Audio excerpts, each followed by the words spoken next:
correct. You know who's got good tea? Who? The Peanut Shop up here. Really? Yeah, but it's like complimentary or something like that. Like they don't just have cups of it, which is unfortunate because it was really good. I thought about you as I sipped on it. Sipping on some tea right now. I noticed. You wanna know what? I have a bone to pick with tea. What? When did it get so expensive? It's water. Why do you not have your own tea? I do. Okay. I do at home. But the majority of my tea is sleepy time tea. Gotcha. So I cannot drink the sleepy time tea in the morning or I will go to sleep. I made a hot toddy with sleepy time tea last night. Oh, you had to sleep like a baby. And I slept like an angel. Oh my gosh. Prescribed by my doctor.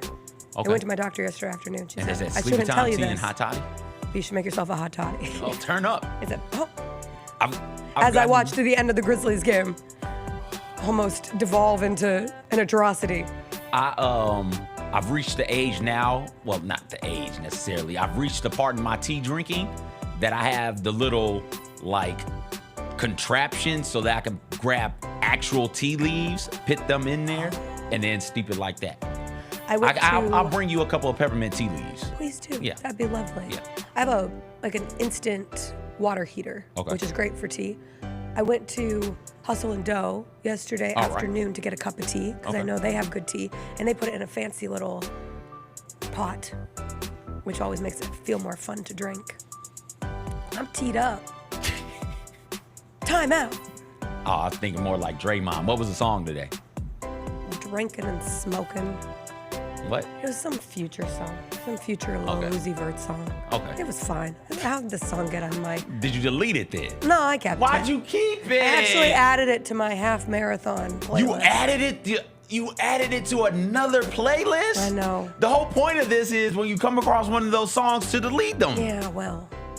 Life's short, CJ. One day you wake up, you can't speak anymore, okay? You said the song is called Drinking and Smoking? That's what you sound like you've been doing. Drinking and smoking. Now here to do a show. Gosh. What, did you think it was gonna sound better? What's up, everybody? It is Thursday, November 21st. Gonna be a good day. Jessica Benson with you from the Grind City Media Studios in Memphis, Tennessee. CJ Hurt behind the glass. Coming up on today's show, the Grizzlies beat the Sixers last night. A Desmond Bane bounce back. Taylor Jenkins is the winningest coach in Grizzlies history. We'll get into all the happenings from FedEx Forum. We have Yuki Kawamura highlights. I'm gonna lead with that. Hustle got a big win yesterday too. Geno Auriemma became the winningest coach in NCAA history. Big day. We have Thursday Night Football tonight. We'll get into all of that. In honor of me still coping with losing my voice and trying to find it, we are drafting worst things to lose, the things you hate to lose the most. So that will be our draft today. We'll end with a little Theater Thursday. GlaDicked week is here. The press tours for Wicked and Gladiator 2 have been everything I ever wanted and more. We will have some fun on a Thursday. It's almost Friday. You know what we say. Yeah. Good grief. Thanks for showing up, Memphis. Nothing compares to catching your Grizzlies IRL. And that all starts with buying tickets at Ticketmaster, the official ticket marketplace of the Memphis Grizzlies and the NBA. Ticketmaster gets you to the game so you can catch every highlight. Put that jersey collection to use for the next game and get Grizzlies tickets at Ticketmaster. Whether they're here at FedEx Forum or on the road, Ticketmaster's got your back when it comes to scoring tickets. And there's no better brag than saying you saw it live. Kroger shoppers and Grizz fans, want exclusive last-minute discounted ticket deals texted straight to you during the Grizzlies 2024-2025 season? Sign up with the new Kroger Buzzer Beater deal. Fans can sign up by texting Grizz to 636-479 or visit your local Kroger store in the Delta Division and scan the QR code. By signing up, you agree to receive recurring automated promotional and personalized marketing text messages from the Memphis Grizzlies. Consent is not a condition of any purchase. Message frequency varies. Message and data rates may apply. Thanks for showing up, Memphis. Nothing beats catching your Grizzlies IRL, and nobody knows that better than you. So next time you want to hit up a game, Ticketmaster's got your back with tickets to every upcoming matchup. Whether you're catching the Grizzlies at home or on the road, you'll find tickets at Ticketmaster, the official ticket marketplace of the Memphis Grizzlies and the NBA. Keep putting that jersey collection to use and get Grizzlies tickets today. There's no better brag than saying you saw it live. See you courtside again soon, Memphis. Justin Timberlake. I'm bringing sexy back. The Forget Tomorrow World Tour. Live in Memphis. Justin Timberlake. FedEx Forum, Saturday, November 23rd.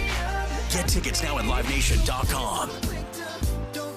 The brand new single Selfish is available to stream and download now. If I get jealous, I can't help it. For more, hit up justintimberlake.com. D'Anthony Melton took my boys, my little guys, to the ice cream stand. He was like, I'm going to get ice cream. You want to go with? So he took my little guys to the ice cream stand. So, guess who their favorite player is now? John Morant. But outside of that, D'Anthony Melton's pretty high up on the list. How about this? We got youth small D'Anthony Melton jerseys at our house right now. Love D'Anthony Melton. That was a fun night. It was a fun night, man. The Gary Parrish Show, live on weekdays at 10 a.m. on YouTube at Grind City Media and the official Grind City Media app. Who will lead the Grizz in steals this season? I'm going to go with Pippen for steals this season. So I'm going to go with Jaren. I'm going to go, as long as he's in the rotation, I'm going to go Jake LaRavia for total steals, and I'll have Marcus Smart in my back pocket for steals per game. Hey, Grizzlies fans, be sure to tune in to Grizzbeat, where the panel and I break down all things Grizzlies and take a look at the rest of the NBA as well. The show is live every Wednesday, 2 p.m. on YouTube at Grind City Media and the official Grind City Media app.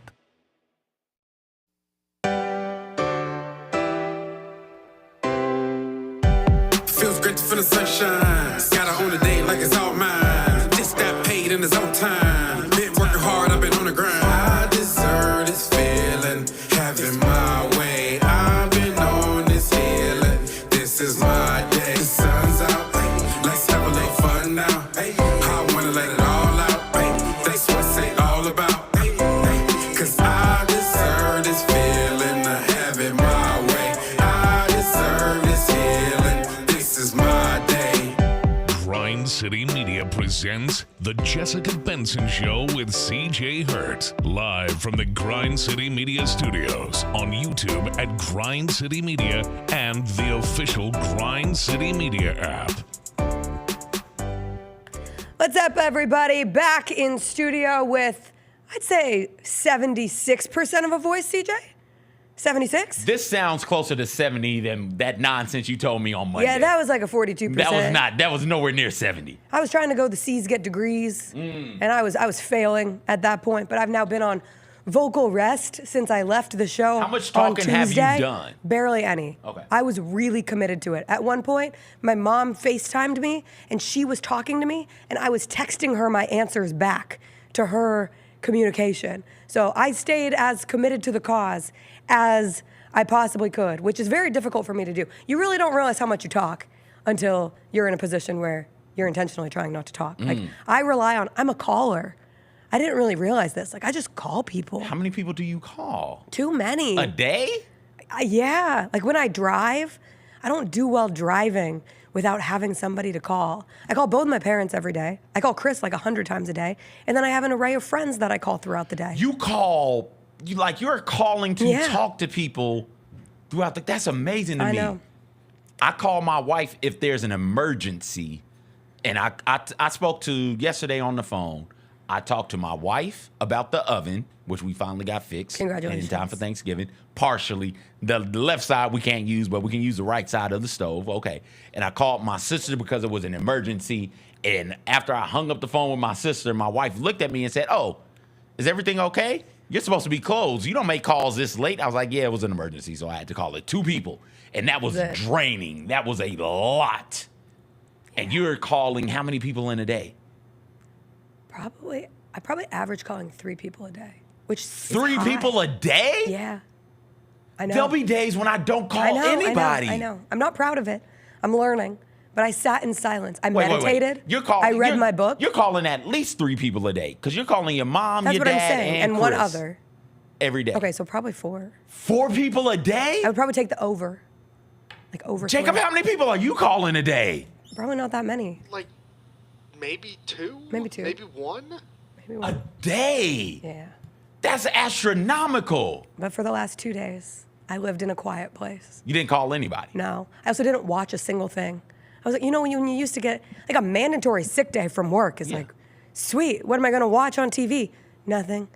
I read a book. I meant to watch that Hot Frosty movie that came out on Netflix, but I just sat in solitude. That's all I did. And then I waited 2 nights in a row to watch the Memphis Grizzlies. We're not going to talk about the game against the Denver Nuggets because I had the luxury and the fortune of not having to endure that in person and talk about it yesterday. Luckily, the Grizzlies did not give up down the stretch against the Sixers because they gave me a fright. They gave me a scare. But what is this?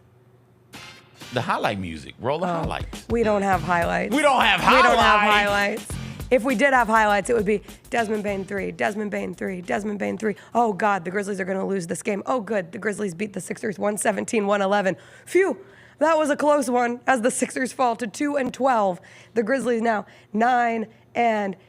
They really tried to lose that game. They really tried their best to lose that game at the end. But alas, Grizzlies get the win. It's always good to get a win on the second night of a back-to-back. Always good to get a win over a team that is more desperate than you are. The Sixers going into that game coming off of their team meeting and supporting the big fella, but addressing the elephant in the room. And Joel Embiid plays last night, and it was the first time Embiid and Paul George and Tyrese Maxey were all out there, and then Paul George banged knees, and he's gone, and Joel Embiid was on the ground 3 times, and he left and came back and left and came back. Joel Embiid can't land. No. If he has to jump, and sometimes you do in basketball, jump up for a rebound or jump up for a shot or jump up for a layup or jump up to block a shot. If he has to do that, his lower body is not strong enough for him to land. He just topples down. If he jumps, he has to go all the way to the ground. That's not good, man. I've said it before. I will say it again because I truly felt it watching. I do not like to watch Tua Tagovailoa play football anymore because I'm convinced I'm going to watch him get another concussion. And I don't like to watch Joel Embiid play basketball anymore because I'm convinced that I'm going to watch his body break before my very eyes. And I don't like to watch him because he's a foul merchant. And he was back on his business last night after the game the other night where he took no free throws. He was right back at it trying to get to the line and somehow managed to stay in the game despite committing at least 12 fouls of his own. But Grizzlies get a win in spite of all of that. So that is a positive. I was bummed to miss the game that made Taylor Jenkins the winningest head coach in Memphis Grizzlies history. And I mean that sincerely because we don't often get to see coaches become the winningest head coach in franchise history these days because that requires a fair amount of patience and time, and that is something that isn't gifted a whole lot in the industry of sports, not just in the NBA, but in sports in general. And now Taylor Jenkins here in year 5 with win number 215, passed him ahead of Lionel Hollins as the all-time winningest coach here with the Grizzlies. It was funny for me to reflect on Taylor Jenkins' first win. All these games meld together, right? Like, so it feels bizarre that I would actually remember Taylor Jenkins' first career win as head coach of the Memphis Grizzlies. Was it not the Nets? It's the Nets game. It's the Nets game where Ja Morant kind of announced himself to the league. Yeah. It was Ja's third game and Taylor's third game, overtime, and Ja had, I think, 30, but the fourth quarter was just like magical from Ja Morant. It was the first taste of, we might have gotten something pretty special here in Memphis. But the reason that I remember that game the most is because I was working at Local 24 at the time. I was doing my sportscast, and these games run pretty close to when the sportscast is going to be. So it ends, I'm cutting highlights, and my former coworker, Clayton Collier. Shout out Clayton. Clayton Collier, shout out Clayton, was at FedEx Forum shooting the game and was going to get post-game sound. And because this was Ja's breakout game, I said, please get me Ja Morant sound as quickly as you can so I can try to get this into the sportscast. He's like, I'm on it, I'm good. And Clayton, excellent at his job, always worked really, really fast. So I'm sitting there, highlights are done, the script is done, and I'm just waiting for Clayton to send me the sound, and it never comes. And I was like, dang, this stinks. And you live and die by every sportscast. And in that moment, I failed myself by not having Ja Morant sound. And he called me after, and he was like, listen, I'm so sorry. What happened was we went into the locker room, and do you remember who made the game winner in that game? It was Jay Crowder. Jay Crowder told it. I was in the locker room. Told all of the reporters in that locker room. You were there too. I was there. Yeah. And he said, you're going to talk to me first before you talk to the rookie, or you're not going to get me at all. And he had made the game winner. So he went first, which delayed Ja's availability, which delayed Clayton's ability to get me the job. And the way you're describing that situation in the locker room, which tickles me to this day, it wasn't you're not going to talk to me at all. It was, hey, why y'all in front of the rookie's locker? Come over here, talk to me. I got stuff to do. Y'all will talk to him after me. And Ja just sort of shrugged, well, you heard the vet. And we all moved to Jay Crowder and then ended up doubling back to Ja. Like, it wasn't an option. Yeah. It wasn't if you don't talk to me now, you won't talk to me. It was, you're going to talk to me now, and you'll talk to him later. That's how this stuff is going to work. Y'all don't let him get the big head just because he went out there and hit 30 or something like that on Kyrie. Get out of here. No, come talk to me. I can't believe that was 5 years ago. It feels like 5 years It was ago. before COVID. Yeah. And that's where, like, when you look at longest tenured coaches in the NBA right now, like, there are only 5 coaches who have held their jobs since before 2020, since before COVID. And it's Greg Popovich, Eric Spoelstra, Steve Kerr, Michael Malone, and Taylor Jenkins. And we have seen Taylor Jenkins coach this Grizzlies group to 2 50-win seasons, 3 tips to the playoffs. Last year was an anomaly of a season, and now the hope being back this season to get right back in there. But shout out Coach Taylor Jenkins, and all the players were super amped to get the win for him last night. I know it's kind of been hovering over. It should have been against the Jokic-less Nuggets. I said I wasn't going to talk about that game, but it just hovers in my. I still can't believe that they lost. What's that your game. biggest takeaway from that game? The Nuggets game? The Nuggets None. game. Since you don't want to talk about Effort. it, but you keep What talking is about happening? it. They did come out flat. So flat. They came out flat. I seriously wondered, and I know this became a thing yesterday because Marcus Smart was out and Conchar was out last night with illness. And as someone who is battling through the laryngitis of it all, I was like, are they all sick? Is the whole locker room sick? Is everybody just a little down bad right now? Because it feels like this whole city's sick, and everybody's sick with something different. Like, there's COVID, there's pneumonia, there's flu, there's laryngitis.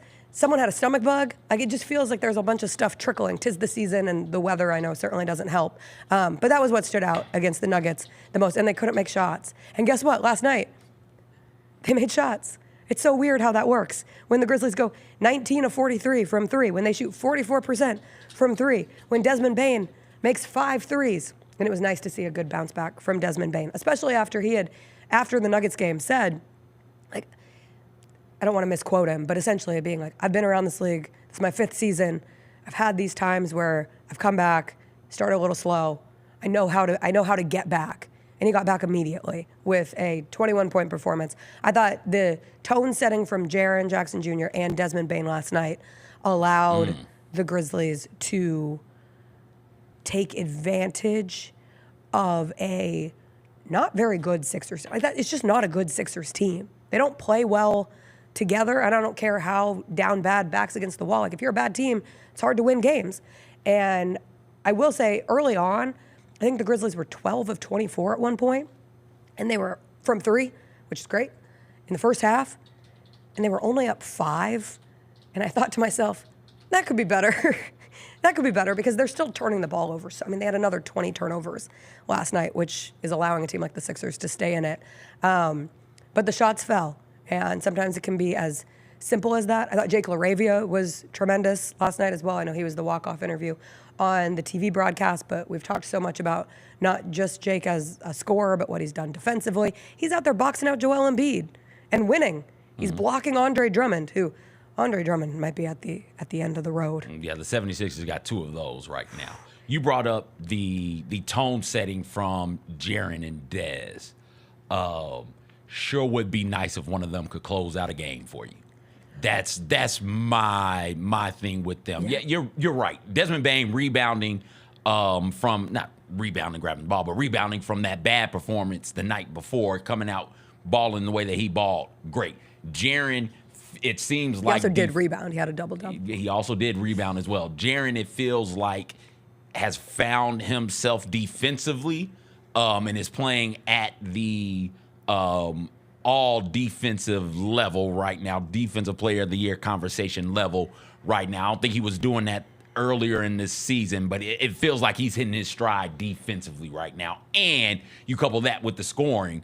If you're all NBA defensive selection, defensive player of the year type of player, and you can score the ball, we're talking about Jaren potentially being an all-NBA type of performer right now. Like, it's great to see those 2 players do those things. It would be great, though, if in the last 5 minutes they could slam the door on some teams. It can't keep on being, we got to call 12, call 12, call 12. Because in the playoffs, when that comes, if that's the only player you got who can close out a game, I'm just going to say, all right, we're going to trap 12 at just over half court and just before half court, make him give the ball up. We'll give you a 4-on-3 break. You're not going to be able to finish at the rim. You're not going to be able to make open shots. You're not going to be able to make the passes that you need to make to get us to rotate the way we need to rotate. We're going to keep the ball out of 12's hands, and we don't think you guys can beat us. And it's one thing to say that about like Luke Kennard, Brandon Clark, Jake LaRavia. It's something else to say that about those two, about Jaren and Desmond. Like, they can't beat us. They've got to find a way to close teams out themselves. It can't always be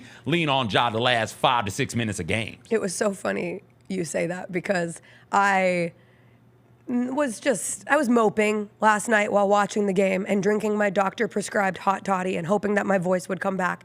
But I finally logged on to social media to tweet, time to refire up the Desmond Bane for All-Star campaign. I think I tweeted it right after he made that incredible pass, which might be the pass of his career when he found Jalen Wells in the corner. Like, that was a beautiful pass. And I was like, DTT, Desmond Bane for All-Star. Here it is. We can bask in this pass from Desmond Bane in transition to the basket. Whoop! Jalen Wells. And shout out Jalen Wells for making the three in that case, because sometimes you don't get to finish the highlight. And in that case, Des got to finish the highlight, which was great.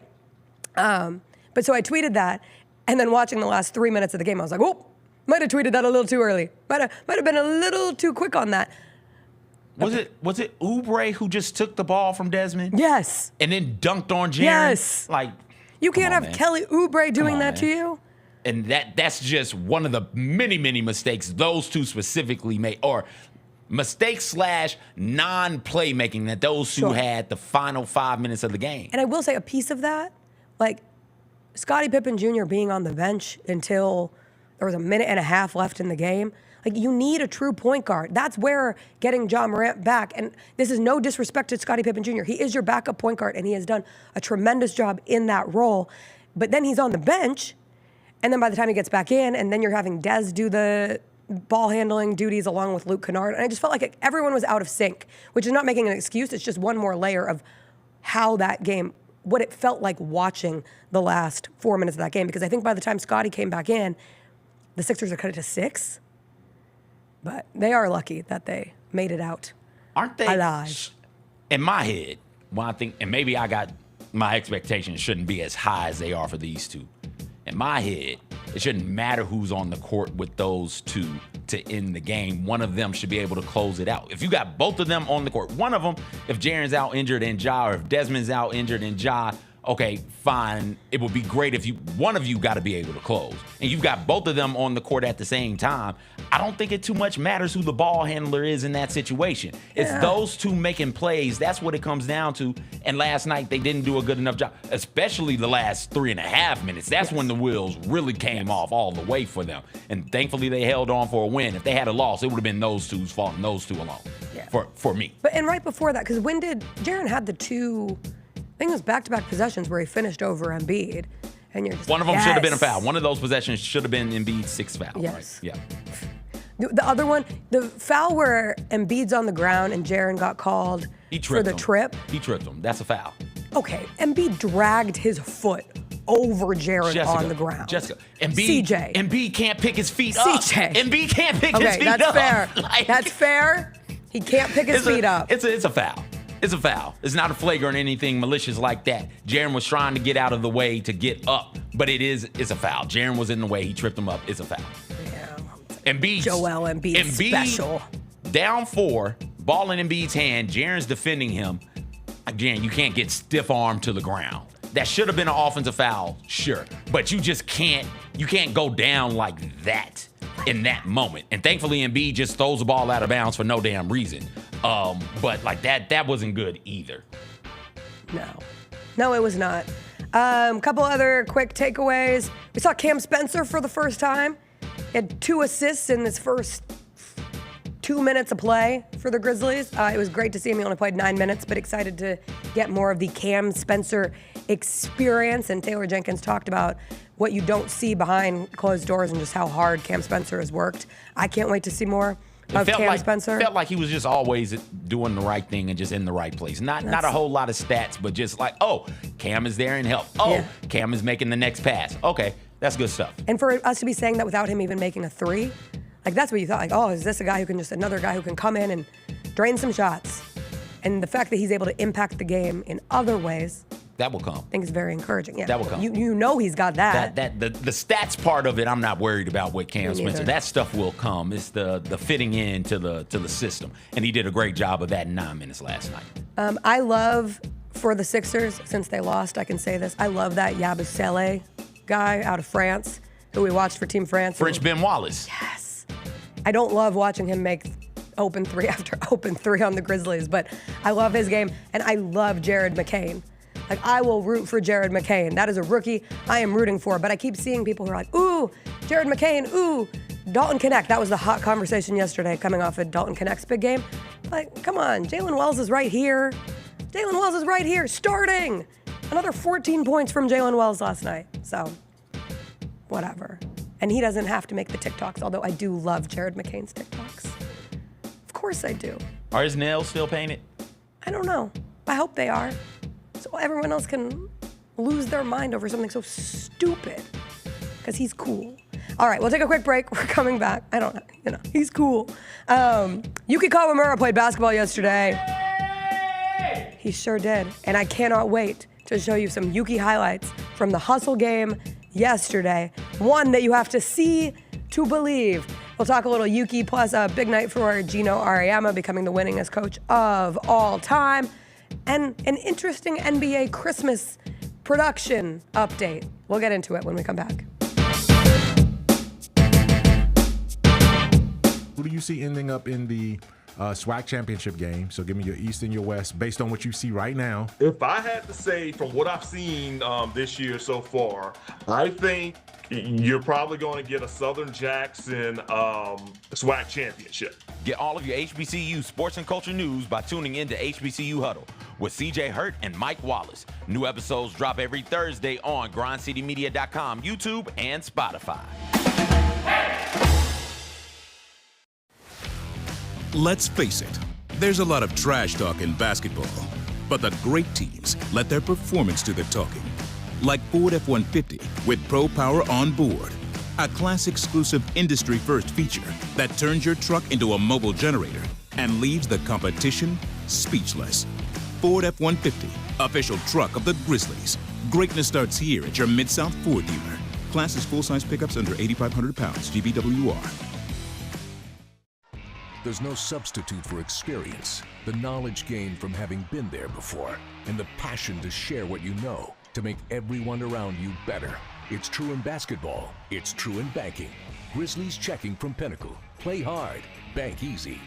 Open a Grizzlies checking account with at least $100 and a recurring direct deposit by August 31st, and you could receive a $200 direct deposit bonus into your account. Details at grizzliesbanking.com. Member FDIC. Grizzlies fans, dunks, dimes, and no-looks are great on TV, but nothing compares to catching them IRL. And that starts with buying tickets at Ticketmaster, the official ticket marketplace of the Memphis Grizzlies and the NBA. Ticketmaster gets you to the game so you can catch every highlight in person. From seeing your favorite Grizzly stars up close to hearing the squeak of the sneakers on the hardwood. Put that jersey collection to use and get tickets at Ticketmaster. There's no better brag than saying you saw it live. See you courtside, Memphis. Somebody else we have not seen in a long time is Morant. Since you've seen him, does he look any different to you, or is this the same superstar Ja that we were used to? He's always getting better, so you just got to watch out for that. That's. And it's a revenge tour. Yeah. It's a revenge tour, like hey, the world's forgotten about me. And I don't think they forgot. The Chris Vernon Show, live on weekdays at noon on YouTube at Grind City Media and the official Grind City Media app. It's the top 5 worst teams in the NFL. I think the Panthers are the worst team in the NFL. I got the Saints number 1. Ha ha ha! Let's put the Aints up there. They're terrible. I'll take the Titans as my worst team in the NFL. If they played Will Levis, they're for sure the worst team. Maybe in NFL history. Might be worse than the 0-16 Lions if they play Will Levis. The Odds Couple, live at 2 p.m. on YouTube at Grind City Media and the official Grind City Media app. Who will lead the Grizz in steals this season? I'm going to go with Pippen for steals this season. So I'm going to go with Jaren. I'm going to go, as long as he's in the rotation, I'm going to go Jake LaRavia for total steals, and I'll have Marcus Smart in my back pocket for steals per game. Hey, Grizzlies fans, be sure to tune in to GrizzBeat, where the panel and I break down all things Grizzlies and take a look at the rest of the NBA as well. The show is live every Wednesday, 2 p.m. on YouTube at Grind City Media and the official Grind City Media app.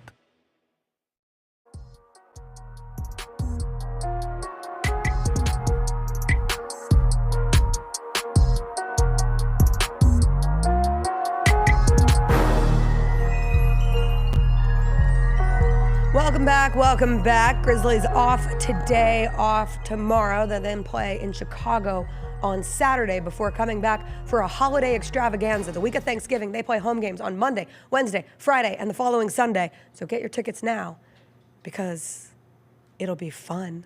And I'll be there. I'm not missing another Grizzlies home game. I had such FOMO. I hate missing Grizzlies home games. I also hated missing the Memphis Hustle game yesterday morning. Shout out John Roser. I do want to give a big shout out to Roser, who has been filling in for me on the radio broadcast while also managing the early Hustle schedule. He filled in for me on Tuesday night for the Nuggets game. Then he called the Hustle game yesterday morning.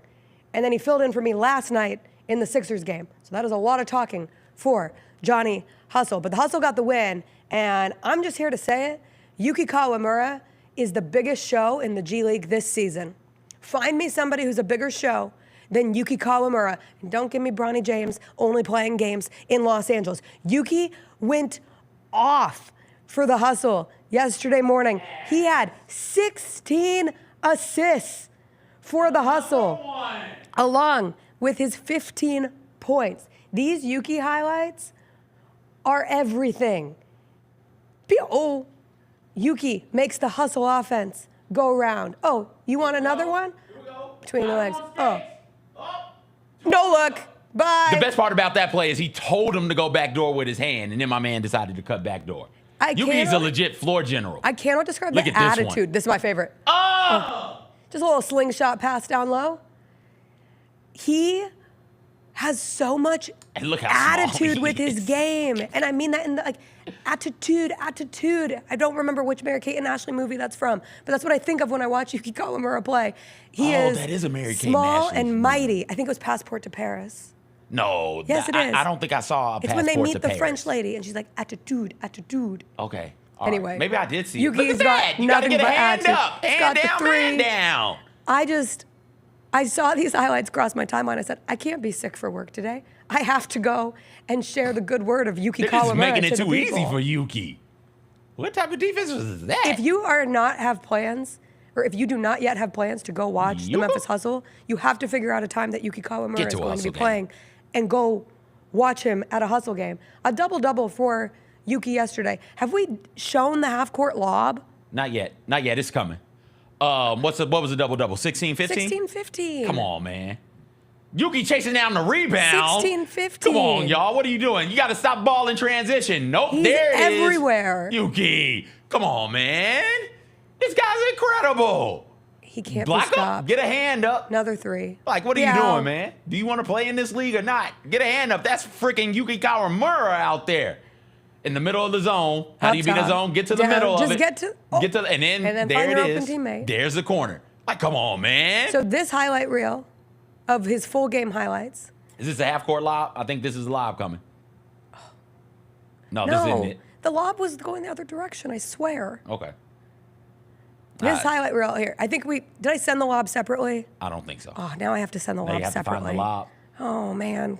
Give me 1 sec. Look at this steal. Yuki's got it. Transition. Somebody stop Yuki. Somebody up. Too late. Bow. Assist. Yuki's so good, man.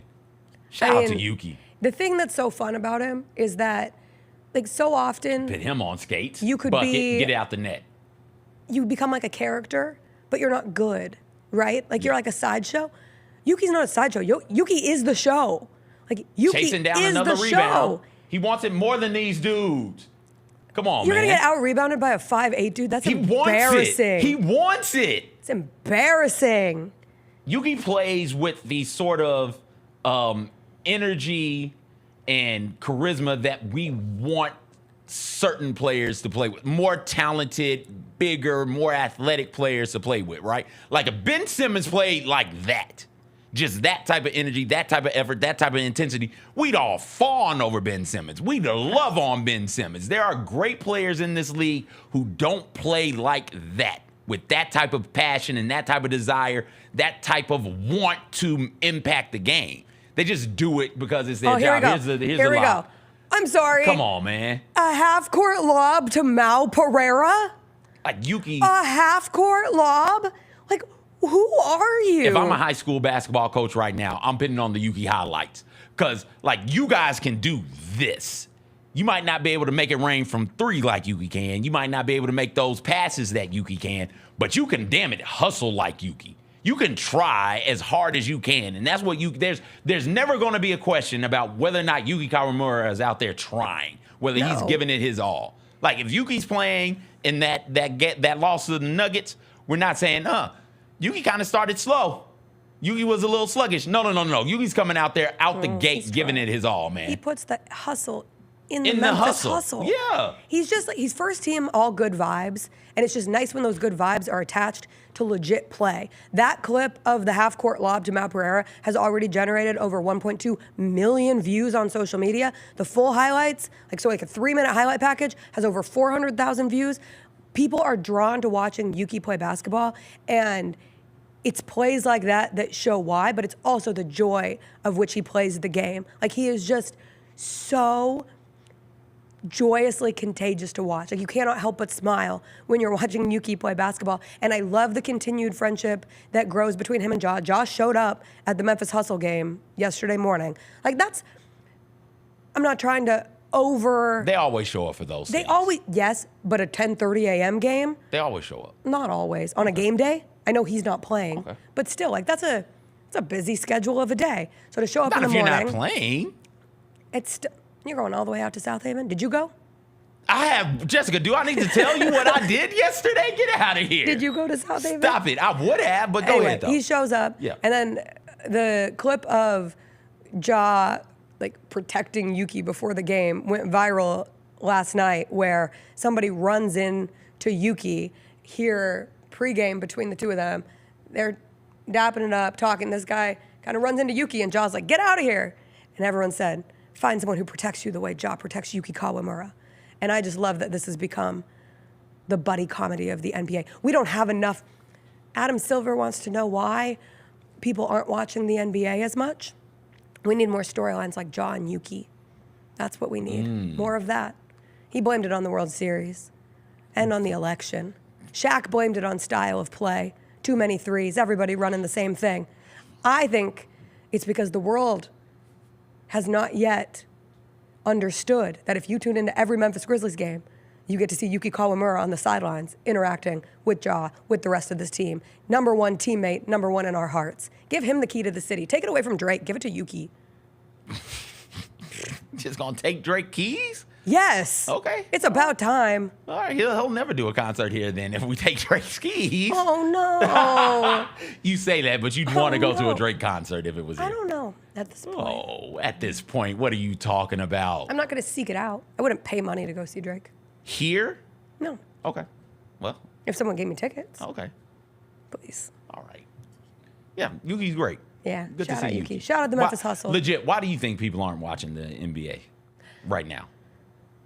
Because we have everything everywhere all at once. There's just so much constantly. That's my actual take. I do think from a standpoint of like an inflated season, which I get it, it's been 82 for a long time, but in a world where you are in information overload and our brains are like little computers that just have so much stuff, it's hard to prioritize something that doesn't naturally prioritize itself. Like the football season is so short that every single game and every outcome has a direct impact on a team's postseason aspirations. But that's just not the case with the NBA. And you can add extra things like stoppage and reviews and the length of a game. And when a game, I know Roser always talks about when a game says it's gonna start at 7, but it doesn't start until 7:09. But I do think it's a symptom of having so much and so you just have infinite options on what you can watch any given night. So what do you think?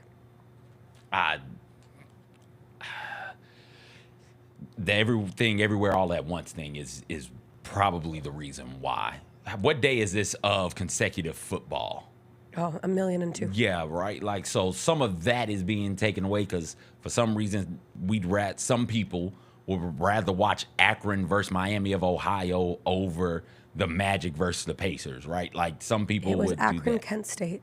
I was just making up teams. I didn't know Akron actually played. They played Tuesday. But right, like last night was Ohio Toledo. Okay, so there are people pulling that.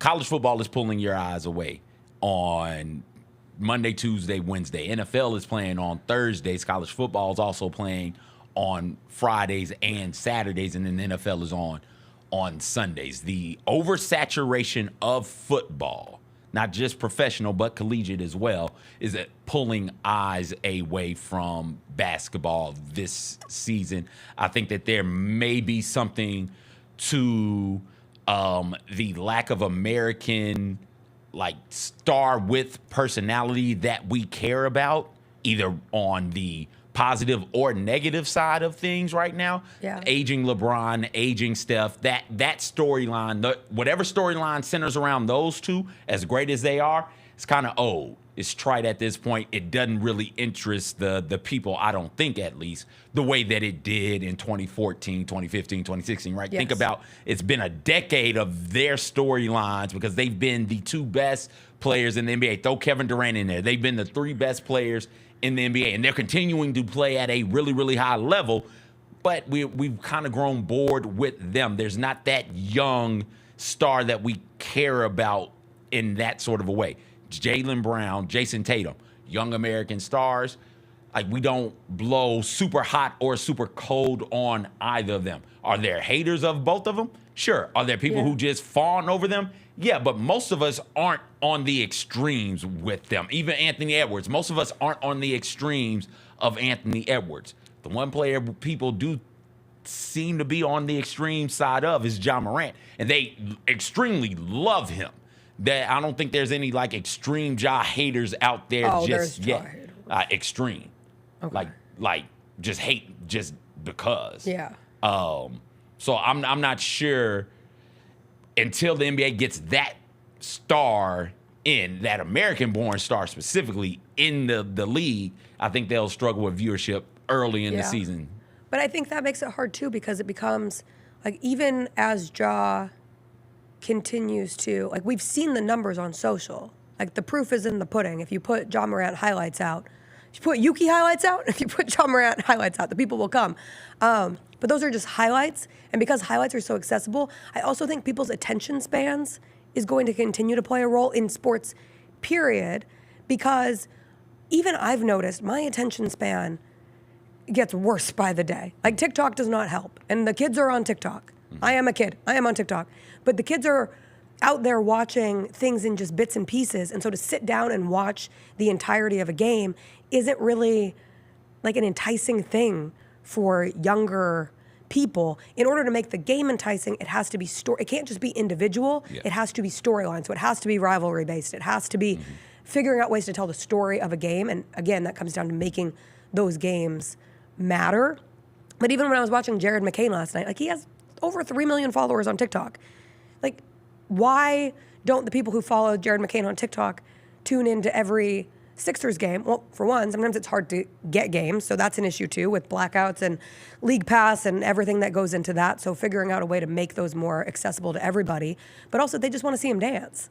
They want to see him do the fun stuff, and then they'll see a Jared McCain highlight package and put goofy music to it. It's just a different way of consumption. I think the social mediaification of sports is another part of it. Yeah. Because you used to you want to see these highlights, you watch these games, or you tune into Sports Center in the morning. Now we get the highlights right after they happen. I can sit down, and if hadn't watched a game all night, but it feels like I've watched 5 or 6 because I've seen the highlights come across various social media platforms, Blue Sky, Twitter, Instagram, etc. Right? I'm seeing the highlights, and I can follow along on social media these games, and so maybe that's a part of it as well. I was curious, so I looked it up did a Google search to try and find the Nielsen ratings from the Cavs-Celtics game. Oh, yeah. And so that was a 1.1 rating, 1.94 million viewers across TNT and True TV, making it the third largest NBA audience since opening night. It peaked at 2.7 million viewers, which increased 25% from the Cavs-Sixers game on the same night last year. So that game did well. Okay. Well, the next game, the Thunder-Spurs game, it averaged 0.7 and on the Nielsen, 1.25 million. That was down 16% from Jazz-Lakers last year. So, like, it's some of those teams, as great as Wemby is, I don't think he played, one. And two, if he did play, he's not American. And we get very egotistical over here as it pertains to athletes. Sure if we didn't follow you through high school and college, like, you can be great, but we're not really going to rock with you in that sort of a way. Dirk Nowitzki is a cool example of that. You saw what they're doing to try to make us watch on Christmas. I love it. We're getting a Disney broadcast for the NBA on Christmas Day.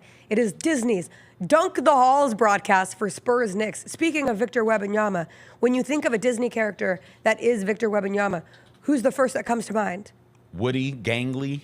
Mine is Ichabod Crane. Bring back the legend of Sleepy Hollow.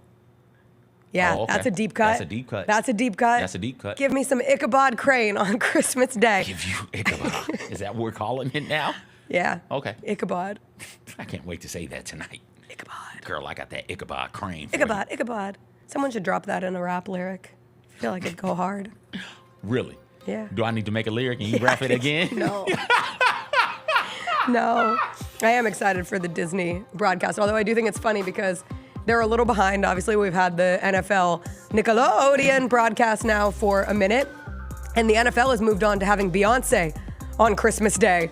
So you can't fight Beyonce with animated broadcasts. You also need Beyonce. You need Taylor Swift to pop up on your Disney Deck the Dunking Halls or whatever it's called. Dunk the Halls. Dunk the halls, Jessica. Dunk the Halls. So Goofy's got to be a referee, right? Daisy is a sideline reporter with Daisy Monica sideline. McNutt. I saw that. Okay, so Daisy on the sideline. Goofy, I'm assuming, is going to be a referee. You got Mickey's Mickey. going to be on the call. You got Mickey. Is he color or analyst? I think he's color. He's play-by-play. Oh, play-by-play. I think he's play-by-play. Play-by-play. What we doing with Donald? Is Donald I don't color? want to listen to Donald call game. No offense. I'm I one to wouldn't mind talk. Donald. Oh, can we put Minnie on there? Maybe it's just Mickey and Minnie. Oh, a husband, wife, Oh, broadcast something crew. for you That's to so dream cute. about. Oh, that's so cute. All right. Oh, he could also be Jack Skellington. Duh. Oh, He's that's been it. Jack Skellington. That's it. He's Jack See, there's Skellington. that picture of him with the ball as his Yeah. head where he looks like Jack It's Jack Skellington. Yeah. Duh. All right, we'll take a quick break. We'll come back. We'll give some props to Geno Auriemma, who became the winningest coach in college basketball history last night. Plus, it's draft day. It's a Thursday. We're drafting worst things to lose. Voice has got to be on there. It's got to be on there. Tell us your worst things to lose in the chat. Hit that like button if you're with us live or watching after the fact. It doesn't matter. Shoot us to the algorithm moon. We'll be right back.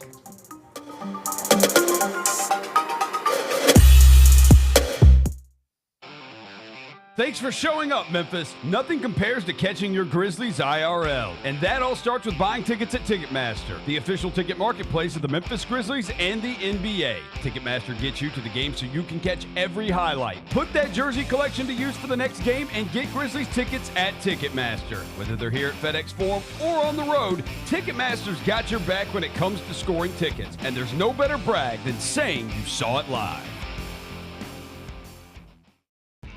When it's all on the line, you turn to the strong, the stable, the unwavering. To those with a history of raising their performance, to meet the moment. It's true in basketball. It's true in banking. Grizzlies checking from Pinnacle. Play hard. Bank easy. Open a Grizzlies checking account with at least $100 and a recurring direct deposit by August 31st. And you could receive a $200 direct deposit bonus into your account. Details at grizzliesbanking.com. Member FDIC. Thanks for showing up, Memphis. Nothing beats catching your Grizzlies IRL, and nobody knows that better than you. So next time you want to hit up a game, Ticketmaster's got your back with tickets to every upcoming matchup. Whether you're catching the Grizzlies at home or on the road, you'll find tickets at Ticketmaster, the official ticket marketplace of the Memphis Grizzlies and the NBA. Keep putting that jersey collection to use and get Grizzlies tickets today. There's no better brag than saying you saw it live. See you courtside again soon, Memphis.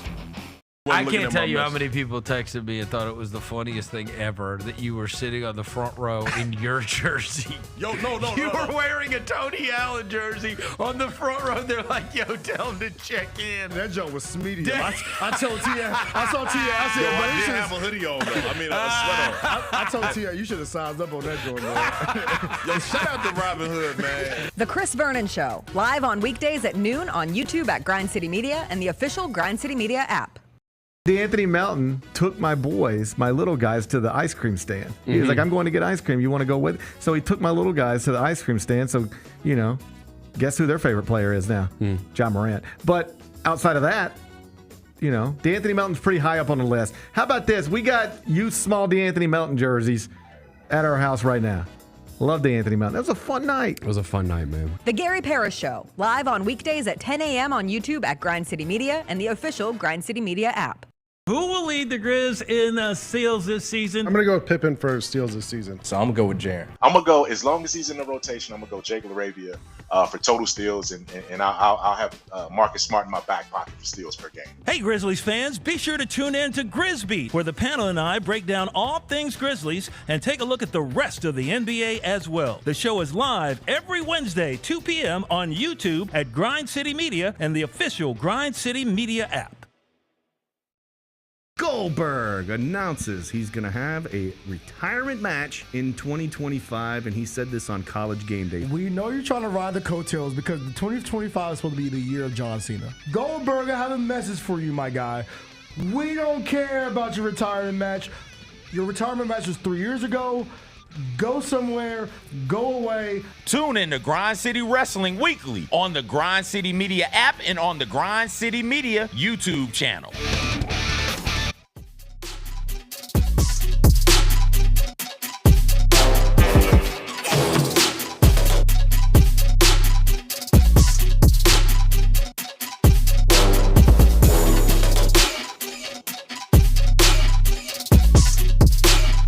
Well, Taylor Jenkins became the winningest head coach in Grizzlies history last night.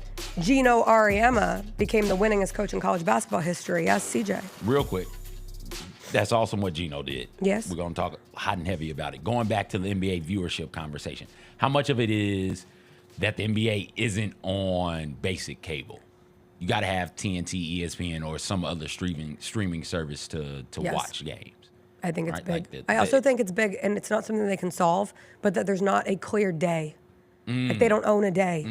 Like how easy is it? I know we say, oh, we've had football on every single day for however many days, but you know what it is. College football is Saturday, NFL is Thursday, Sunday, Monday. Yeah. And if you had NBA every Tuesday is the biggest game in the NBA, and you just can't do that.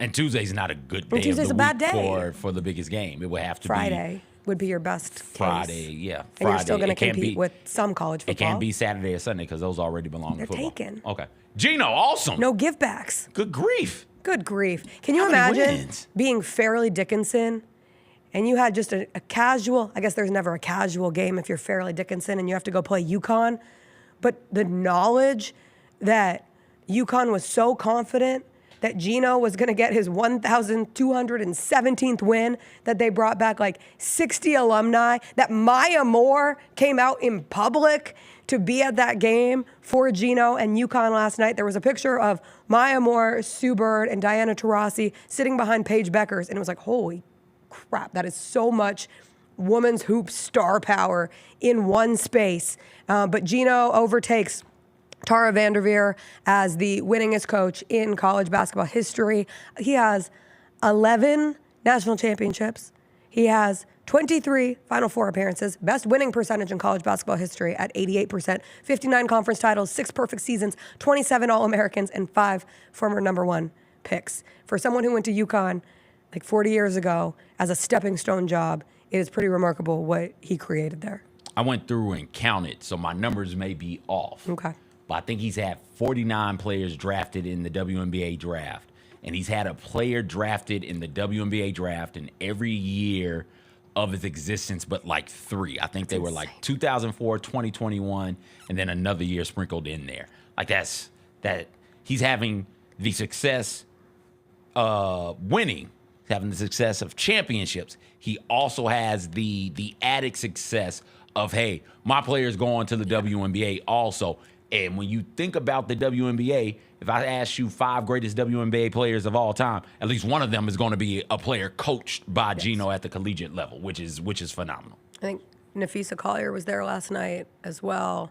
And UConn, from a playing standpoint, they got Azzi Fudd back, who they're so amped. Like, Azzi roll Fudd the red carpet. As they should. Fudd is She's legit. I've been watching her since she was a sophomore. She was what, number 1 recruit in 2021? I think so. I've been watching her since sophomore year of high school. Yeah. A buddy of mine was like, hey, you got to watch this shit.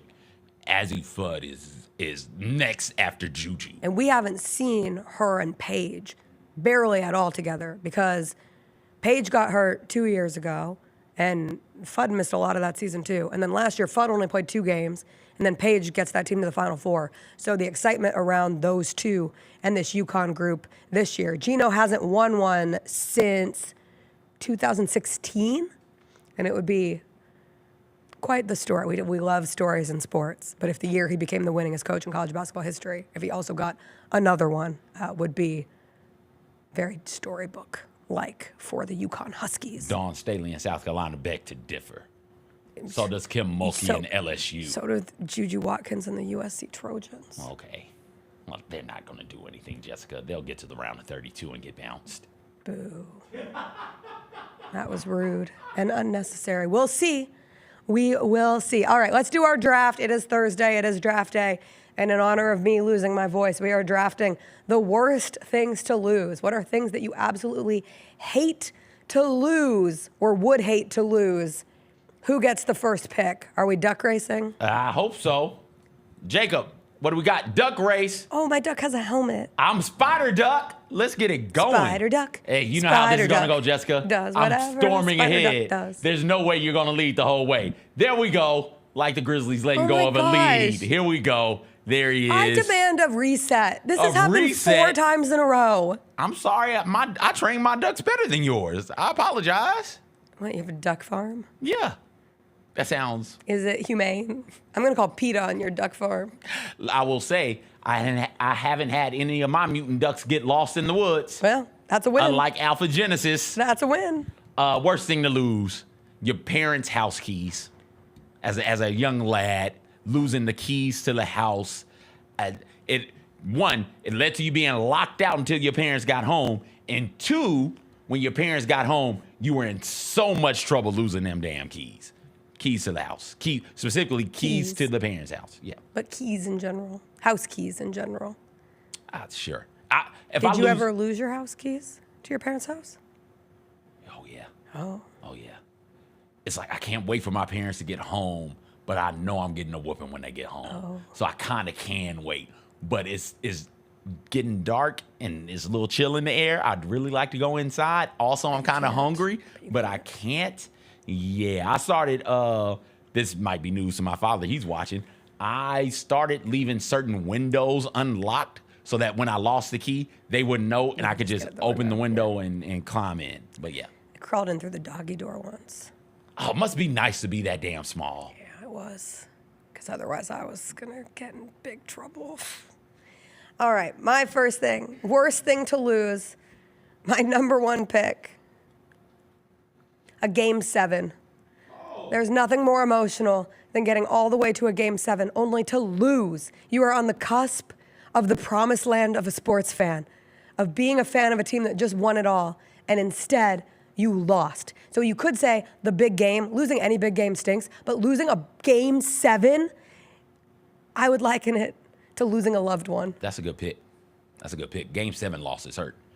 Worse. You say Game 7. Could I say championship game? And you could. It's a little redundant. Is it? Because they play 7 game series in football? No. Okay. I won't say that, though. I will say a child, but not yours, somebody else's child. So you're babysitting this child or you're hanging out with this child on behalf of the parents and you misplace that. Like you're in the mall with like a 6-year-old or 7-year-old niece or nephew and you look one way, you look to your right and you come back to your left and that child is not where you thought they would be. Because it's one thing to lose your child. You made that. You don't have to have a conversation with anybody but the police. You lose somebody else's child, you got to talk to the parents and the police. Like, yo, no. So losing somebody else's child, that's number 2 for me. I think that's a great pick. Yeah. I feel that way losing someone else's dog. Yeah. Like as a dog sitter. Yep. Like if I lose my dog, whatever, I'll find him eventually. But if I lose your dog. No, yeah. There's something added on top of that. Okay. I'll go sentimental with my second pick. I'll say losing a loved one. Grief is hard. Grief is brutal. We all die. It's the circle of life and it moves us all. But it's really sad to lose someone. Yeah. Especially someone you love. Yeah. If you hate them, that's fine. Yeah. But it's death is R.I.P. Losing somebody is that. R.I.P. to the loved ones everybody has lost. Your lunch. Losing your lunch. Good. That's a phrase we say for vomiting, and there's not much worse than vomiting. Yeah. Like I hate losing my lunch. That's terrible. So I'll go that one. I'll go with losing your voice. Okay. I'll take it. If no one else is going to take it, I'll take it. Because then you start to think to yourself, what if it never comes back? Like, what if the voice that I have known for 32 years of my life is no longer my voice? And I'm just left with this lounge singer. I'm just a girl trapped in a chain-smoking lounge singer's body. And it's a little scary because you can't see in there. It's not like I can like look at my vocal cords. Somebody could. That feels like expensive and too much time. So, R.I.P. my voice. I don't care what CeeLo Green and Gnarls Barkley has to say. I can't imagine that there's something so special about that place when you lose your mind. So I'm gonna say lose your mind. Once you lose your mind, like I like my mind. My mind is me. I can't imagine losing that because if I lose that, I don't know what I have. Like losing a loved one to death is terrible and dying is inevitable, but it's a really, really sad process. Being alive and not knowing you as you, that's terrifying to me. I would hate to lose my mind. I was going to say losing your marbles, but that's the same thing as losing your mind. All right, with my next one, I will go with losing your wallet, especially if there's physical money in the wallet. Like it's a pain in the ass to lose your wallet with credit cards and ID, but those things can be replaced. But if you actually are carrying cash on you and you lost the cash in your wallet, it feels devastating. Even if it's just like 6 $1 bills. Those are 6 $1 bills that I no longer have. I had plans for those $6. I was saving them for something special. Why do you think they're in my wallet? And the very next time I go to buy something, I would look at it and say, you know what? This is $18.97. It would be $12.97 if I had that damn $6. Yes. Like, yeah, that's a good one. So you took wallet, and so does that include driver's license and everything? Okay, cool. Does it include passport? No. Okay, cool. I will take my last pick. Losing a game you're supposed to win. That's good. Like that's a hard one to swallow sometimes. There are games. Oh gosh, wait. No, Jacob, not that one. Not that one. We're not doing that one. You're changing your mind? I'm changing my mind. I'm glad I caught myself. Losing a rivalry game. That's the one. Losing to your rival. There are games that I played in high school against high school rivals that I lost that I still think about 20-something years after the fact, 21, 22 years after the fact. So losing to your rival is number 5 for me. Worst thing to lose. Okay. I thought about taking the passport because losing your passport while traveling in a foreign country is one of the scariest things. Can't tell you how many times when we were in Arusha, we thought somebody had lost their passport. It's so scary. We would do passport checks before we got into and out of the car. But I will, with my last pick, as a professional dog sitter, I'll take losing a dog because that dog might never come back. Similar to The Voice, might never come back. When a dog runs, you don't know if that dog is going to remember how to get home, or if your dog has just become another lassie of the streets. And that's a very scary and sad thing. Like, imagine having a child and they lost their dog, and you can't even tell them that the dog is dead. It's just lost. Like, I'd rather have a dead dog than a lost dog, because the lost dog keeps the hope. Even though the loved one is number 2. Even though the loved one's number 2. Well, that's a person. Oh, dogs can't be loved ones? They can be your loved ones. Okay. But if I was hierarchying lost loved ones, the people would be at 2. Okay. And the dog would be at 5. All right. Any that we missed? Your mojo. Yourself. Let's see. Yeah. Your direction. What do you mean direction? Like getting lost. Oh, getting lost. Oh, I love being lost. I hate being lost. I love being lost. It's like, cool, let's just ride around and look at stuff, or walk around and look at stuff. Oh, I didn't know this was over here. I find so many cool things being lost. I don't mind being lost. I love that attitude. Being lost is great. Yeah, but what if you can't be found? That would be awesome also. That would be awesome. Oopsie. Oh no. Oh no, I got lost. You guys can't find me and make me do the things I'm responsible for. I'm free of responsibilities. Oh no. Losing hope. Losing taste is brutal. Losing hope. Get out of here. Losing taste. I like food too much. How much hope do you people need? Good Lord. A lot. Whatever. I hadn't hoped since I was like 9 years old. I was going to say losing your legs. Grow the hell up. But that felt rude. Ableist? That felt ableist. Yeah, like you can still live a good life without your legs. Yeah. Like your brain, I think like your mind, we can all agree is tough. Yeah. You can you can't, even though you've lost your legs and you might not be able to, run errands and stuff like that, you can be all right. What's the best thing to lose? Best thing to lose. I set you up. Jessica. Wait. You know it's not weight. Stop it. Also, losing your virginity, I don't know anybody who's like, oh, the first time when I lost my virginity, it was wonderful. Magic. Right? Like the first time losing the virginity is always so clunky. Like nobody knows really what they're doing in this moment. I like how Jacob took you off camera as I talk about losing virginity. Luke, clip it. Like it's always so clunky. It's not that great of a thing to lose. I remember mine. It was just a pain in the ass. It was like, hey, where does everything go? What does everything do again? I forgot. Where's Sue at when I need her? So yeah, that wouldn't be. R.I.P. Sue. Number 2 on your list. I wouldn't. She was my loved one. She was a loved one. She was my loved one. I wouldn't put losing virginity on the best things to lose list. Wait, is Sue dead? Yeah. Ruth is dead. I think they're both dead. Are they both dead? I'm pretty sure that. Double check that. 2 good doctors? Double check that. Because I've killed both of them off more than I care to remember. Yeah, because we talked about your situation with Sue. That was Ruth. It was Ruth? Sue might be alive. Double check that. A tooth is a good thing to lose.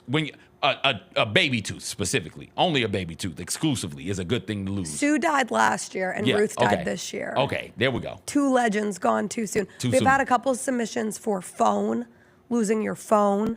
And I do agree with that because you can't call anyone for help because you lost your phone. So that's a tough thing to lose.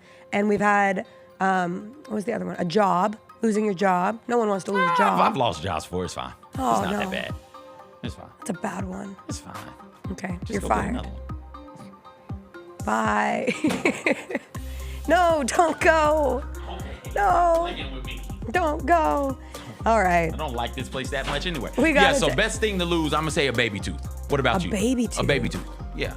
Because you get especially you get money. The first baby tooth is a bunch of fanfare involved. Your smile looks all messed up, and that's pretty cool as well. You get the money from the tooth fairy. Yes. The first baby tooth is the best thing to lose.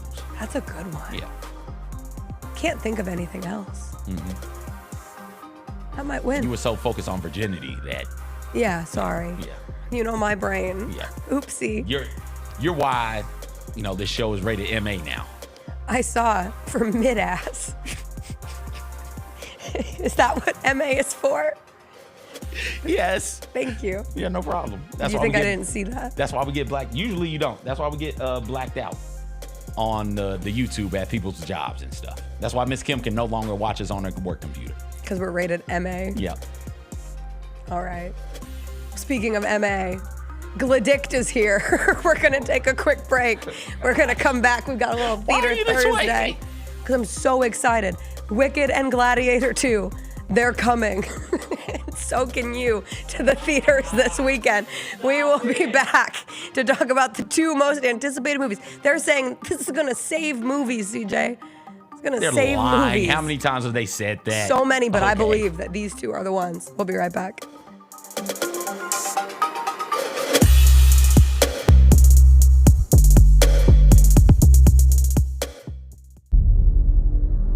Can't wait. It's time to get it popping.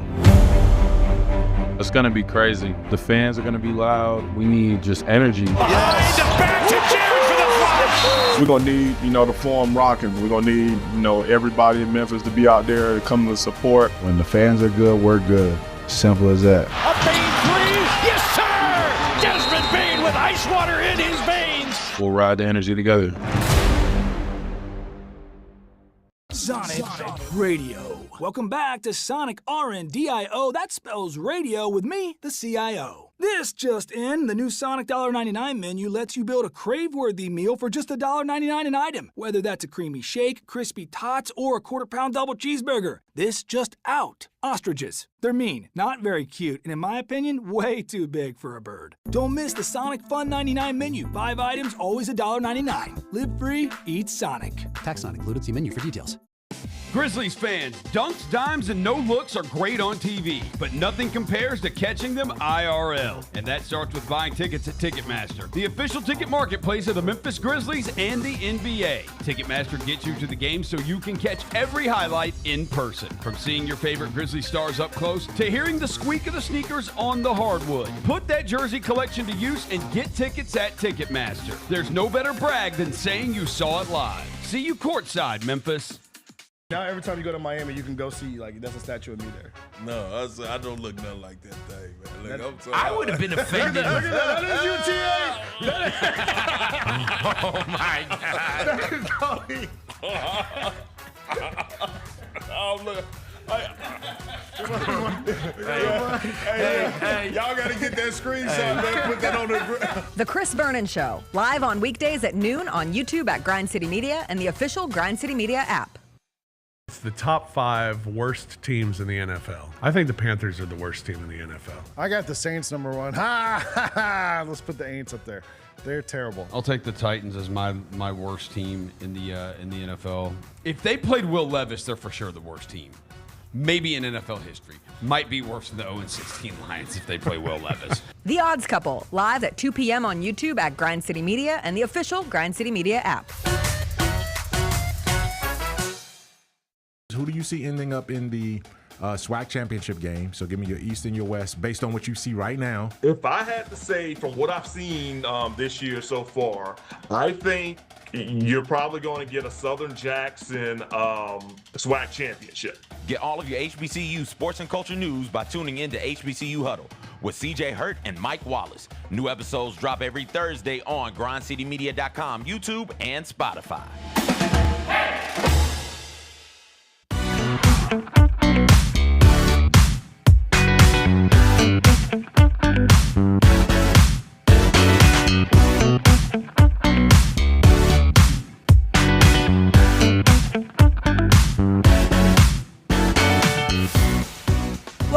Welcome back. Good question in the chat.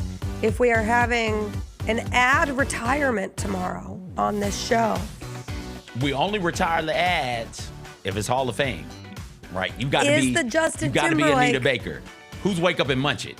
Which one was that? Money That Bag. Money Bag. You got to have a meteoric rise like Kane Brown.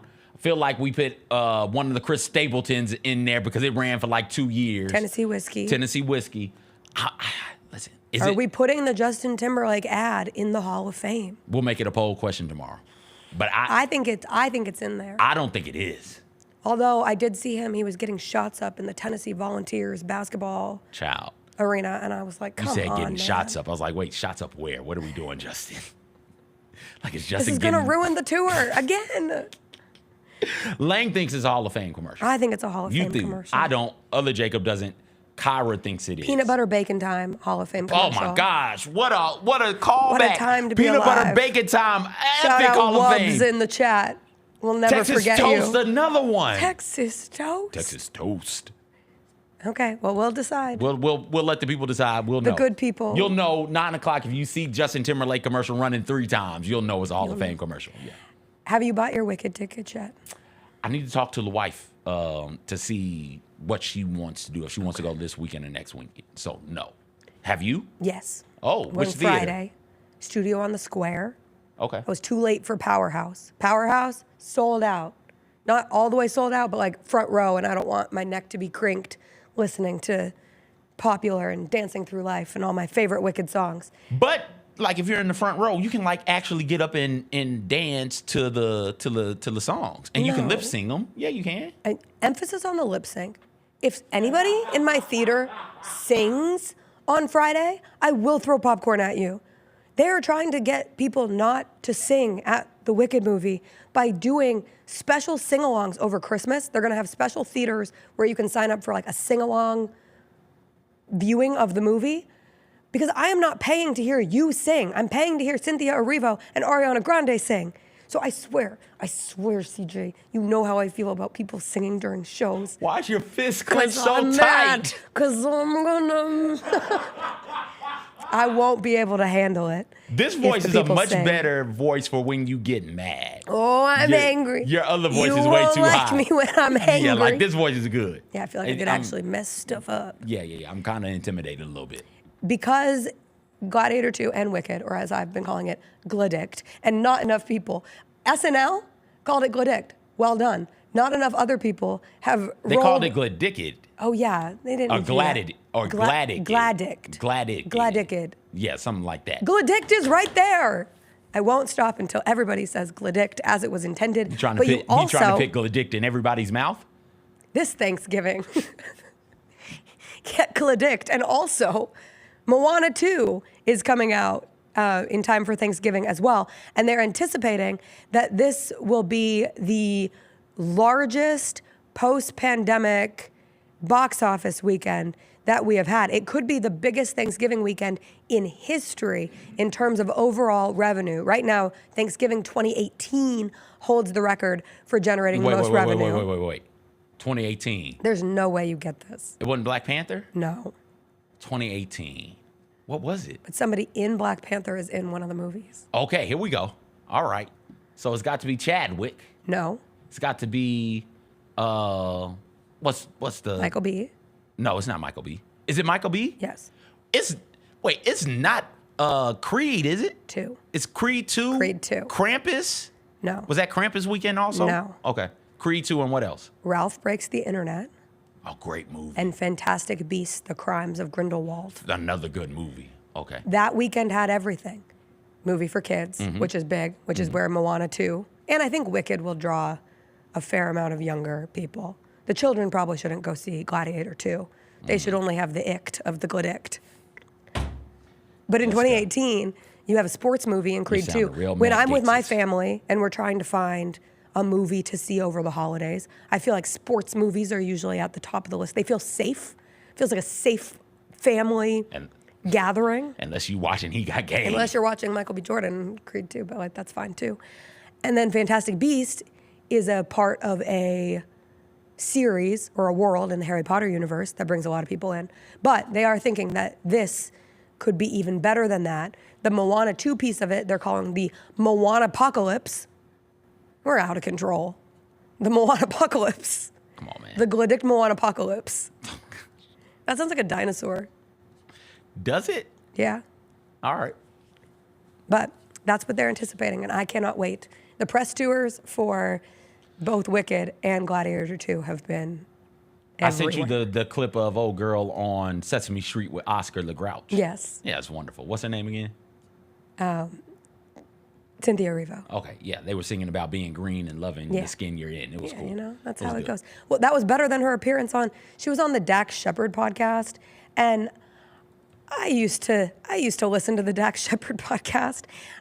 I gave it up quite a while ago. He can't beat the allegations of being weird.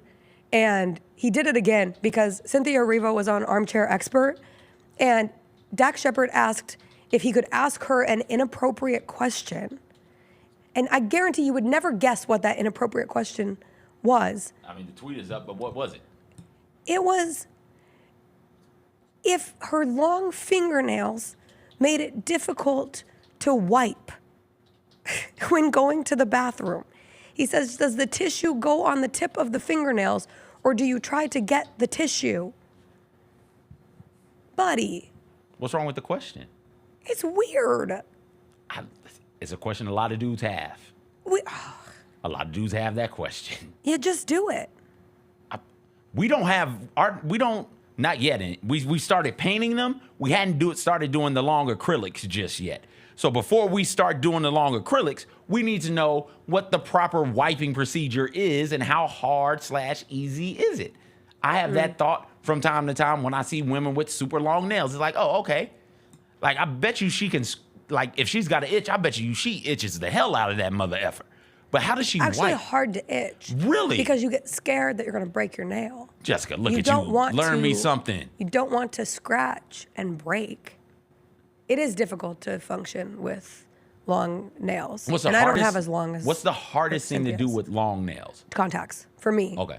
Like, I know when my nails are too far out because I cannot take my contacts out. I'll be in bed, like laying down, and I'm like, just trying to like dab my contact out of my eye. I just gave everyone the finger. With my middle finger, that's the finger that I use to take it out. Because I'm too scared that I'll scratch my eyeball. So for me, that's the hardest thing. All right. But also like clickety-clacketing, like texting when they get too long sometimes is a little difficult. But I love the sound. Oh, it's one of my favorite. I love when my nails are long enough that I can do the sound. That's my ASMR. Why is that a thing now? Why is everybody saying something about ASMR? It's been a thing for years. What is it? Like audio sensory something response. All right. So this is It's your response to hearing sounds that like tickle the brain. people are on across my social media feed. ASMRing has become has been On the algorithm. put into my algorithm for some reason. I don't know why. I don't like it. I don't like it. I don't need it. Get that out of here. Instagram, you're Also- listening. Take it out of here. Cynthia Eriva's probably rich enough to have a bidet. Well, I just thought about that. Well, did she say that? What did she say? No, she said that she is fine with it. Okay. Yeah, I do wonder when I see women with long nails, like that's maybe not the first thing. First thing is, oh, those nails are long. Second, oh, sometimes those nails are pretty. And then the third thing is, how the hell does she wipe with that? And then four, I bet you she itches the hell out of a mosquito bite with those, but now I know she does it. It's kind of hard. Okay. And like what I have on mine is dip. Okay. And so it's not sharp. So like I can't. My wife hates I can't getting really dip on scratch. her nails. Oh, I love it. It's the only thing that works for me. Okay. That's it. All right. Oh, so the Wicked tour has gotten a lot. Sorry. I was like, where is my brain? Denzel has been everywhere. Okay. And I have been watching nearly every interview he does because there's just like a gravitas with Denzel Washington that feels like I'm learning something, even when he's talking about things that I don't need to learn. Like he talked about how he's been sober for 10 years and gotten into strength training. And I was listening to him as if I was trying to take advice from 60-plus-year-old Denzel Washington. I was like, oh no, I'm just fascinated by what Denzel does in his life. He has said that he's on this process of moving towards retirement, but he continues to take a million projects right now. But he had this moment where he was talking with a young actor who asked for his advice on what he would do, like the advice he would give to young actors trying to break into the business today. Do we have the video, Jacob? Yeah. Okay, this is what he had to say. Yeah, what do you have to say, Jacob? I make my content online. So I make my own stuff online.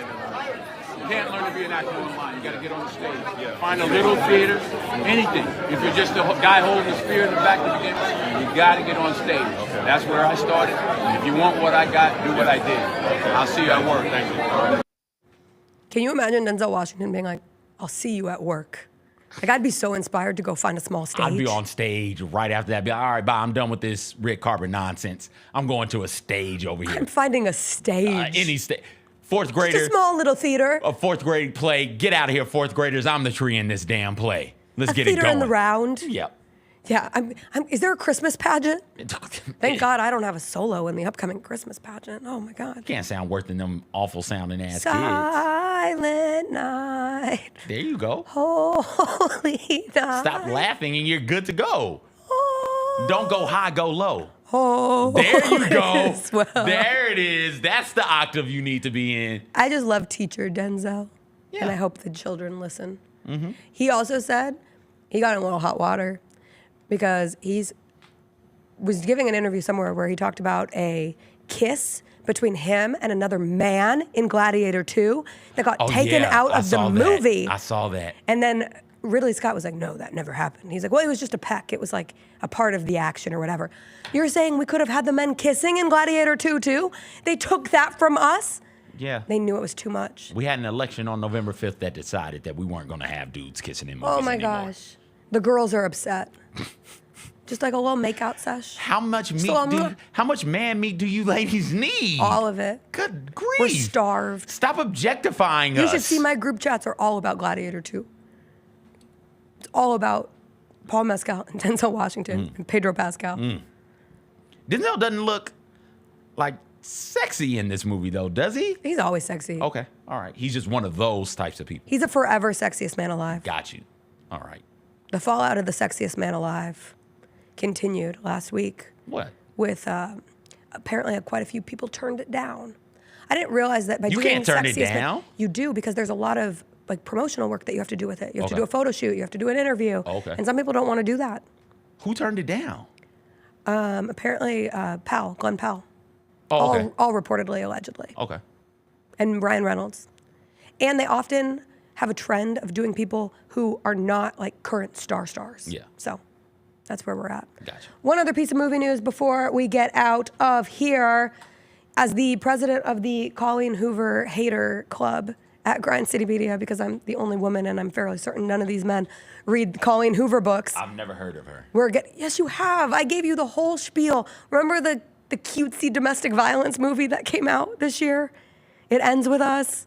Blake Lively. They had all the flowers and like it was like, oh, go have a girls' night. And then the movie was like a domestic violence movie. Okay.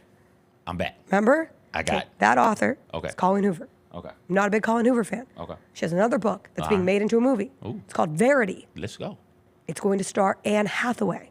She is going to star as Verity Crawford, a famous author who is unable to finish her thriller novel after a car accident leaves her badly injured and incapacitated. So her husband, Jeremy, offers a struggling writer named Lowen a huge sum of money to complete the remaining book in the series. Lowen accepts the gig, but uncovers dark secrets in the process, including an unfinished manuscript that hints at chilling admissions about Verity and her family's past, leaving Lowen to determine if Verity is a gifted fictionist or a deranged psychopath.